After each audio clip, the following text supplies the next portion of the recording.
Welcome to Boys in the Hood TV.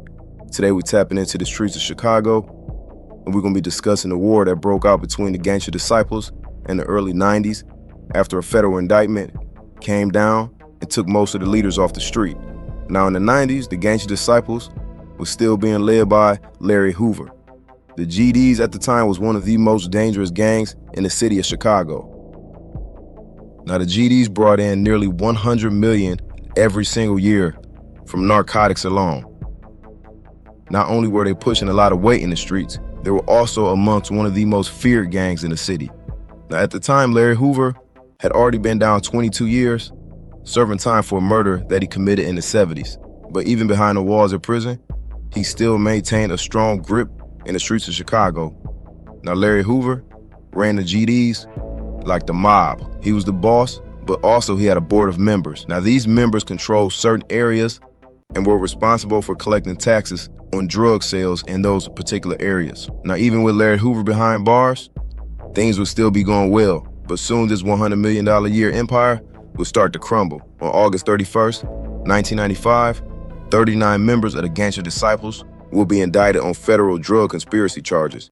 Over 250 agents will storm the streets of Chicago, hitting specific GD blocks and making multiple arrests. Many of the top GD ranking lieutenants will be taken off the streets. Now, although in prison for murder, Hoover would also be transported back to Chicago to answer for these charges. Now, with nearly every GD leader off the streets, this would cause issues because now a lot of dealers felt as if they were not required to pay taxes since no one was there to collect. This right here would create a lot of internal issues within the GDs, not only with members not paying taxes, but also paranoia from a lot of high-ranking members in prison. On New Year's Eve, December 31st, 1995, two Gangster disciples will be found shot to death and stuffed in the trunk of their car by police officers at around 3:20 p.m. 24-year-old William Hill and 22-year-old Donzel Fletcher. Now, Chicago PD believed that both men were targeted by the Gangster disciples after they had been pulled over earlier in the year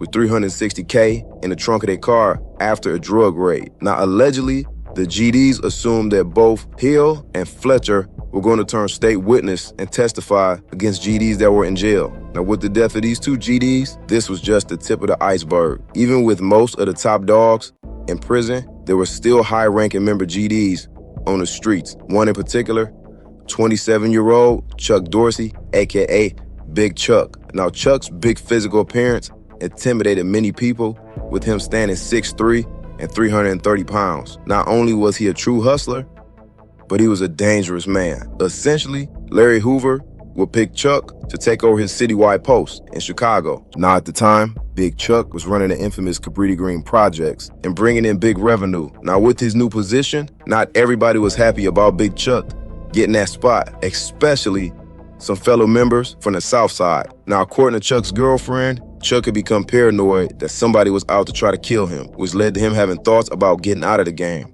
Now, Chuck would eventually go on to invest in some property, which was a bar. Now, this bar he would start to have renovated at the time. Now, Chuck's paranoia would actually turn out to be true, because on January 10th, 1996, Big Chuck would stop by his bar to see how the renovations were going. Now, when he arrived, he saw the construction workers working, but he had noticed that his around-the-clock security team for the bar was nowhere in sight. Now, he would then call his sister up on the phone and tell her that something seemed off. Not long after making this phone call, the side door to the bar would be kicked in and two masked gunmen would walk in. Dorsey, not having his gun on him, would immediately grab one of the gunmen and put him in a bear hug. A fight would ensue, and the other gunman would then shoot Dorsey, causing him to fall to the floor. After falling to the floor, both gunmen would stand over Dorsey and shoot him multiple times, killing him.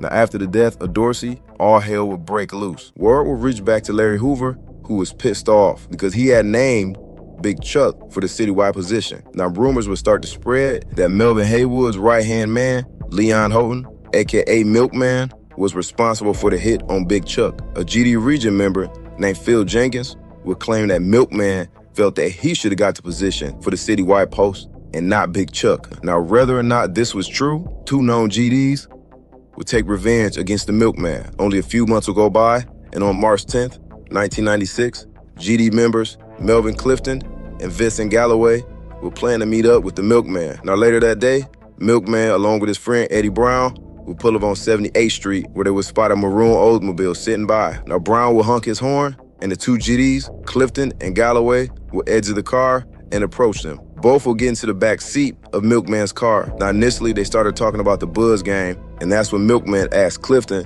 what was up. Clifton would tell Milkman that he got a page and he was just waiting for a phone call back. Now as the group continued to talk, Brown went to turn around to say something, and that's when he saw a chrome gun aimed at the back of Milkman's head, and Vincent Galloway would open fire, shoot Milkman in the back of the head, killing him instantly. Immediately, Brown would fall out the car and onto the pavement. Galloway would then get out the backseat of the car and walk up to Brown. He would then aim the gun straight at Brown's head and open fire. Both Clifton and Galloway would get back into their car and flee the scene. Shockingly, Eddie Brown was still alive and was able to call for help. Now, once Eddie Brown recovered at the hospital, he would identify both Clifton and Galloway as the suspects. Galloway will be arrested on April 30th, and Clifton will be arrested on May 3rd, and both will be charged with first-degree murder. Now, both Galloway and Clifton will both admit to authorities that they knew each other for several years, but would specifically say that they had nothing to do with the murder of the Milkman. Galloway would proceed to say that Milkman wasn't liked by everybody. He would also state that Milkman did not earn his position as a board member. Now, by the end of their trials, both men will be found guilty of murder. Vincent Galloway will be sentenced to 120 years in prison, and Melvin Clifton will be sentenced to 80 years in prison. I would like to thank everybody for tapping in, and I'll see y'all next time.